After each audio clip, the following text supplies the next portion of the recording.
Hello everyone. सो जब मैं coding ninjas में काम करता था तो स्टूडेंट बहुत ही फ्रीक्वेंटली पूछा करते थे कि सर किसी स्पेसिफिक क्वेश्चन को सॉल्व करते टाइम हमें कितना टाइम देना चाहिए लीड कोड पे। लाइक अगर कोई क्वेश्चन सॉल्व कर रहा हूँ, मुझसे सॉल्व नहीं हो रहा है, तो आधा घंटा टाइम देना चाहिए, 1 घंटा टाइम देना चाहिए, 45 मिनट टाइम देना चाहिए, 2 घंटा टाइम देना चाहिए, कितना टाइम देना चाहिए किसी स्पेसिफिक क्वेश्चन को सॉल्व करते टाइम। और ये क्वेश्चन मुझे बड़ा जेन्युइन और इंपॉर्टेंट लगा एंड मुझे लगा कि इसके बारे में बताना जरूरी है। बहुत सारे स्टूडेंट को सेम डाउट होता है, दैट्स वाई मैं एक अलग से डेडिकेटेड वीडियो बना रहा हूँ। इस वीडियो में इसी टॉपिक पे हम लोग डिस्कस करेंगे एंड देन एक और टॉपिक है जिसके बारे में डिस्कस करना चाहता हूँ। एक बहुत बड़ा मेजर मिस्टेक है यार, जो कि रिसेंटली मैं देख रहा हूँ बहुत सारे स्टूडेंट्स कर रहे हैं, उसके बारे में थोड़ा सा डिस्कस करेंगे एंड देन उसको सॉल्व करने की कोशिश करेंगे। ओके, सो बस इस वीडियो को स्टार्ट करते हैं। तो सबसे पहले टॉपिक पे आते हैं कि कितना टाइम देना चाहिए किसी क्वेश्चन को सॉल्व करते टाइम।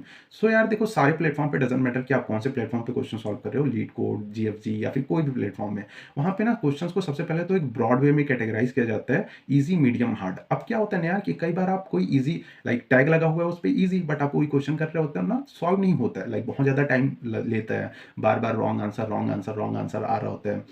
तो उसमें क्या होता है ना यार, कई बार इजी कैटेगरी के अंडर ना कोई क्वेश्चन होता है जिसमें कुछ ट्रिक होता है, या फिर कोई स्पेसिफिक कोई एज केस है जो कि सॉल्व नहीं हो रहा होता है, या फिर कोई टेस्ट केस होता है जो कि हैंडल नहीं हो रहा होता है आपके एक जनरल कोड से। तो बहुत ही बड़ा इशू होता है। बहुत सारे स्टूडेंट्स ना डिमोरलाइज हो जाते हैं, डिमोटिवेट हो जाते हैं और सेल्फ डाउट करने लगते हैं कि यार मुझसे तो हो ही नहीं रहा है, मैं क्या सही तरीका नहीं अपना रहा हूँ क्या डीएसए करने के लिए, या फिर क्या गलती कर रहा हूँ, बहुत ज़्यादा टाइम दे रहा हूँ बट स्टिल क्वेश्चन नहीं हो रहे हैं। बहुत सारे लोग ना डिमोरलाइज हो जाते हैं, फिर मेरे जैसे आदमी के पास कंटिन्यूसली मैसेज आने लगता है। सो इस वीडियो में मैं बताऊंगा कि कैसे पता करना है। ओके, सो जस्ट देखो, आप लोग स्क्रीन पे ध्यान दो, लेफ्ट साइड में स्क्रॉल करो नीचे, कोई भी क्वेश्चन है, डजंट मैटर कि इजी कैटेगरी का है, मीडियम कैटेगरी का है या फिर हार्ड कैटेगरी का, आप जस्ट नीचे स्क्रॉल करो, एक बार चेकआउट करो एक्सेप्टेंस रेट।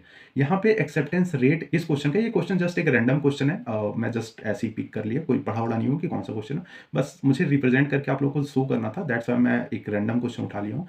तो यहाँ पे नीचे स्क्रॉल करके आओ, देखो यहाँ पे एक्सेप्टेंस रेट लिखा हुआ है। अब यहाँ पे एक्सेप्टेंस रेट जितना ज्यादा हुआ ना यार, वो क्वेश्चन उतना ही इजी होगा। तो यहाँ पे जैसे इस क्वेश्चन में देखो तो 81.6 है परसेंट है, तो इसका मतलब ये क्वेश्चन लिटरली इजी है, आप इजीली कर सकते हो इस क्वेश्चन को, ये कॉम्प्लिकेटेड नहीं है। अब कई बार क्या होता है ना यार कि कई बार इजी क्वेश्चन का भी आप चेकआउट करोगे ना तो एक्सेप्टेंस रेट बहुत कम रहेगा, लाइक 10% रहेगा, 12% या 15% या 20%। इसका मतलब ना उस क्वेश्चन में कुछ ट्रिक रहेगा, या फिर कोई एज केस है, या फिर कोई टेस्ट केस है जो कि पास नहीं हो रहा है। ऐसा होता है मोस्टली, अगर कोई क्वेश्चन है इजी और वो आपसे नहीं हो रहा है तो उसमें मोस्टली ऐसा ही रहता है ना कि कुछ ट्रिक वगैरह अपनाया जाता है। तो ये चीज़ ध्यान देना। इट्स गुड कि आप इजी, मीडियम, हार्ड कैटेगरी देख रहे हो, बट उसके साथ प्लीज एक्सेप्टेंस रेट भी देखा करो। सारे प्लेटफॉर्म पे अवेलेबल है ये, जीएफजी पे अगर आप सॉल्व कर रहे हो वहां पे भी आप चेकआउट कर सकते हो, एक्सेप्टेंस रेट लिखा होता है, कहीं ऊपर लिखा होता है आई थिंक उसमें, और लीड कोड पे भी दिया हुआ है, ये तो मैं रिप्रेजेंट करके दिखा दिया। तो ये आप जस्ट आपको एक्सेप्टेंस रेट देखना है। कई बार हार्ड क्वेश्चन में भी आप देखोगे ना एक्सेप्टेंस रेट बहुत ज्यादा होता है, इसका मतलब वो हार्ड बस कैटेगरी में है बट वो क्वेश्चन ईजी है। कई बार क्या होता है ना, डायनामिक प्रोग्रामिंग के कई सारे क्वेश्चन हार्ड कैटेगरी में होते हैं बट करना कुछ नहीं, उसमें बस pick non pick pick non pick करना है और वो इजीली हो जाता है। तो ऐसा कुछ नहीं होता है कि जस्ट हार्ड है इसका मतलब बहुत ज़्यादा हार्ड हो गया। एक बार चेकआउट किया करो एक्सेप्टेंस रेट कितना है। अगर एक्सेप्टेंस रेट बहुत ज़्यादा है इसका मतलब वो क्वेश्चन ईजी है। अगर एक्सेप्टेंस रेट बहुत ही कम है, लाइक 10%, 5%, 7%, 15% तक है, इसका मतलब वो क्वेश्चन ट्रिकी है या फिर डिफिकल्ट है। ओके, सो एक्सेप्टेंस रेट पे ज़्यादा ध्यान दिया करो। अब क्वेश्चन पे आते हैं। अब देखो, बहुत सारे स्टूडेंट्स क्या करते हैं ना, कोई क्वेश्चन सॉल्व करना स्टार्ट करते हैं, क्वेश्चन करते हैं 5 मिनट, 10, 15 मिनट, 20 मिनट, 30 मिनट तक देते हैं, क्या वो नहीं होता है क्वेश्चन। उसके बाद वो ना डायरेक्टली सॉल्यूशन देख लेते हैं यूट्यूब पे सर्च करके। एंड ट्रस्ट मी यार, वो सबसे गंदा तरीका है। इससे ना आप कभी भी ना डीएस से मास्टरी नहीं कर सकते, कभी भी प्रॉपर वे में नहीं सीख सकते। आप अगर सॉल्यूशन पहले ही स्टेप में देख रहे हो, इसका मतलब आप चीजें याद कर रहे हो, इससे आपका कोई लॉन्ग टर्म में फायदा नहीं होने वाला। सो जस्ट मेक श्योर ना कि जब भी आप कोई क्वेश्चन में स्टक हो रहे हो, फंस रहे हो ना, तो ये सारे स्टेप फॉलो करो जो मैं अभी बताने वाला हूँ। सो देखो, सपोज आप ये कोई क्वेश्चन कर रहे हो, कुछ भी क्वेश्चन है एक्स वाई जी, यहाँ पे आप फंस गए, कहीं क्वेश्चन नहीं हो रहा है, तो सबसे पहले तो पेन कॉपी लेके बैठा करो। अपने कोड को ड्राई रन करना बहुत जरूरी है। एक एक जो लाइन लिख रहे हो कोड में वो समझना जरूरी है कि क्या लिख रहे हो। कई बार लोग ना बहुत सारे सॉल्यूशन देख देख के रट लेते हैं, रैंडमली फॉर लूप लगाए जा रहे हैं, उनको पता नहीं कि क्यों लगा रहे हैं। तो सो जस्ट मेक श्योर कि ड्राई रन करना बहुत ही ज्यादा जरूरी है। कॉपी पेन लेके बैठा करो। कुछ लोग रेकमेंड करते हैं कि कॉपी पेन लेने की जरूरत नहीं है, वो लोग पता नहीं यार, वो मैं नहीं बता सकता उनके बारे में, बट या मैं रिकमेंड करता हूँ कि please please please copy pen लेके बैठा करो एंड देन कोड किया करो। ड्राई रन करना बहुत ज़्यादा जरूरी है अगर आपको लॉन्ग टर्म में सीखना है तो। बाकी कोई भी क्वेश्चन है यहाँ पे नीचे आओ, और क्वेश्चन सपोज आप सॉल्व कर रहे हो, नहीं हो रहा है आपसे, तो सबसे पहला चीज आप क्या कर सकते हो ना, जस्ट यहाँ पे आओ, क्लिक करो टॉपिक पे। अब यहाँ पे सपोज़ ये क्वेश्चन टॉपिक है लाइक 2 पॉइंटर और स्ट्रिंग, तो इससे आपके दिमाग में थोड़ा-सा स्ट्राइक करेगा कि यार इसमें 2 पॉइंटर लगाऊँगा ना तो ये क्वेश्चन हो जाएगा, सॉल्व हो जाएगा। तो फिर आप थोड़ा सोचोगे, आपका दिमाग थोड़ा सोचेगा।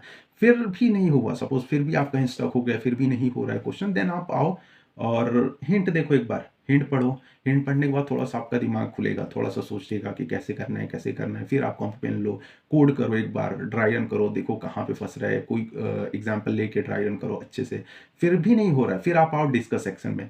डिस्कस सेक्शन में आप जाओगे, फिर आपको थोड़ा चीज़ें क्लियरली समझ में आएगी कि कैसे चीज़ें काम कर रही हैं। तो थोड़ा डिस्कस सेक्शन में जाना ज़रूरी है। डिस्कस सेक्शन में पढ़ोगे, बहुत सारे लोग पोस्ट किए रहते हैं, अपने सॉल्यूशंस भी। अब यहाँ पे ना डिस्कस सेक्शन में आओ, या फिर इसके अलावा आप यहाँ पे भी जा सकते हो, लाइक सॉल्यूशंस यहाँ पे दिया हुआ है। सॉल्यूशंस पे आप क्लिक करोगे तो बहुत सारे लोग पोस्ट लिख के डाले होते हैं। अब उस पोस्ट में ना along with solution like code बहुत सारे लोग ना स्टेप्स भी लिखे रहते हैं कि ये सपोज़ 3 मेथड है, कोई स्पेसिफिक क्वेश्चन सॉल्व करने के लिए 3 मेथड है। एक ब्रूट फोर्स, बाकी एक बेटर और एक ऑप्टिमल। तो 3 सपोज़ अप्रोच है। तो वो लोग ना अप्रोच को अच्छे से इंग्लिश में स्टेप बाय स्टेप लिखे होते हैं। तो आप एक बार वो स्टेप्स पढ़ो, वो पोस्ट पढ़ो एंड देन ट्राई करो कोड करने का। अगर आपसे कोड नहीं हो रहा है, देन फिर आप जाके एक बार कोड देख सकते हो। देन फिर आप कोड करो, ड्राई रन करो उसको अच्छे से। फिर आप सेकंड अप्रोच, थर्ड अप्रोच ऐसे देखो। पढ़ना ज़रूरी है, रिसर्च करना ज़रूरी है, आर्टिकल्स पढ़ना ज़रूरी है। कोई भी अगर एल्गोरिदम नहीं समझ में आ रहा है, डायरेक्टली सॉल्यूशन मत देखो। प्लीज़ उसके बारे में आर्टिकल पढ़ो। जीएफजी पे बहुत सारे आर्टिकल्स मिल जाएँगे, या आपको डिस्कस सेक्शन में बहुत सारे पोस्ट मिल जाएँगे, आपको सॉल्यूशंस में बहुत सारे पोस्ट मिल जाएँगे। सो पोस्ट पढ़ो जितना हो सकता है एंड देन खुद से कोड करने की कोशिश करो। डायरेक्टली सॉल्यूशन देखोगे, जस्ट याद करोगे, फिर वो लॉन्ग टर्म में हेल्प नहीं करेगा। आपको लगेगा कि याद हो गया है, फिर कोड कर लोगे, फिर वो आज से 2 महीने बाद, 3 महीने बाद जाके आप ट्राई करोगे ना, तो वो चीज़ें नहीं होती। सो जस्ट मेक श्योर कि पोस्ट को पढ़ो जितना ज़्यादा हो सके एंड देन लास्ट स्टेज में जाके वीडियो देखो। वीडियो में मुझे पता है क्लियरली एक्सप्लेन करते हैं लोग, तो क्लियरली समझ में आ जाता है, बट वो लास्ट स्टेज में होना चाहिए। उससे पहले थोड़ा-सा एफर्ट लगाना ज़रूरी है, थोड़ा-सा आर्टिकल पढ़ना ज़रूरी है, थोड़ा-सा पोस्ट पढ़ना ज़रूरी है एंड देन ये जो मैं चीज़ें बताया हूँ ना, लाइक आप टॉपिक सेक्शन देख सकते हो, आप हिंट सेक्शन देख सकते हो। ये सब सारी चीज़ों से हेल्प होता है। वो लॉन्ग टर्म में आप चीज़ें सीखते हो। डायरेक्टली सॉल्यूशन देखोगे तो फिर आप चीज़ें याद करोगे। सो जस्ट मेक श्योर कि ये सारे स्टेप्स आप फॉलो करो। एंड में वीडियो देखो, ऑफ कोर्स वीडियो से ज़्यादा बेटर समझ में आता है। बाकी आज के लिए इतना ही था मेरे तरफ से। आई थिंक मैं काफ़ी चीज़ें अच्छे से एक्सप्लेन कर दिया। बाकी अगर आपको नहीं पता तो मैं डेली हायरिंग अपडेट डालता हूँ अपने यूट्यूब चैनल के कम्युनिटी पोस्ट पे। सो जस्ट मेक श्योर कि आप जाके एक बार चेकआउट करो। डजंट मैटर कि आप कोई first year, second year, third year, fourth year वाले स्टूडेंट हो, या फिर आप कोई ग्रेजुएट हो जो कि 1-2 साल का एक्सपीरियंस है आपका एंड आप सर्विस बेस्ड कंपनी से प्रोडक्ट बेस्ड कंपनी में स्विच करना चाहते हो। डजंट मैटर, जाके बस एक बार चेकआउट करो। 101% कुछ ना कुछ आपके अकॉर्डिंग मिल जाएगा। अगर ये वीडियो पसंद आई होगी तो इस वीडियो को लाइक कर सकते हो, चैनल को सब्सक्राइब कर सकते हो एंड दोस्तों के पास जरूर शेयर करना, बिकॉज शेयरिंग इज केयरिंग। बस बताना कमेंट बॉक्स में कि वीडियो कैसा लगा। बस thank you so much for watching. Bye.